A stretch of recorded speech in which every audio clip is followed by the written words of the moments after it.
చేస్తూ ఆగరా ఆగరా ఆగ చెప్పడే సార్ పక్కకి వెళ్ళిందిరా అయ్యా అరే నేను ఇంకా కోపరి పేజర్ ఇంకొక మా తమ్ముడు ఎందుకు ఆవేశపడుతుండంటే జల్దీ చాలా తొందరలో తప్పకుండా శేర్లింగంపల్లిలో ఉప ఎన్నిక వస్తుంది బరాబర్ లెక్కబెట్టి మోసం చేసిన వాళ్ళను లెక్కబెట్టి మడత పెట్టి తప్పకుండా మళ్ళీ ప్రజల్లో వాళ్ళకు బుద్ధి చెప్పవలసిన బాధ్యత మన మీదనే ఉన్నది. ఏం అన్యాయం చేసింది పార్టీ? ఏం అన్యాయం జరిగింది నీకు? ఎందుకు పోయినావు ఎందుకు పార్టీ మారి అంటే సమాధానం లేదు. ఇంకా గమ్మత్తు నాకు ఆశ్చర్యం అనిపించింది మొన్న.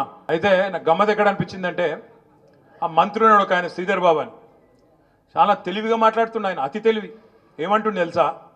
ఇద్దరు బీఆర్ఎస్ ఎమ్మెల్యేలు కొట్లాడుకున్నారు మమ్మల్ని అంటుర్రు మధ్యలో అని శ్రీధర్ బాబు మాట్లాడుతుండు. నేను ఒక్కడే అడుగుతున్నా శ్రీధర్ బాబును, అతి తెలివి ప్రదర్శిస్తున్న మంత్రి గారు, ఇలా శేర్లింగంపల్లి ఎమ్మెల్యే మావోడు గాడు మీ ఓడే అంటున్నావు నువ్వు.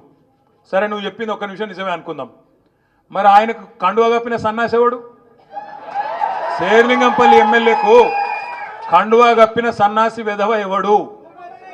మా బీఆర్ఎస్ ఎమ్మెల్యేల ఇంటింటికి తిరిగి వాళ్ళ కాళ్ళు మొక్కుకుంటా వాళ్ళ కాళ్ళు పట్టుకొని పోచారం శ్రీనివాసరెడ్డి ఇంటికి పోయి, కడియం శ్రీగారి ఇంటికి పోయి, కేశవరావు గారి ఇంటికి పోయి కాళ్ళు మొక్కి కండువాలు కప్పుతున్న దౌర్భాగ్యుడు సన్నాసి వెధవ ఎవడు? చెప్పు శ్రీధర్ బాబు, నేను అడుగుతున్నా.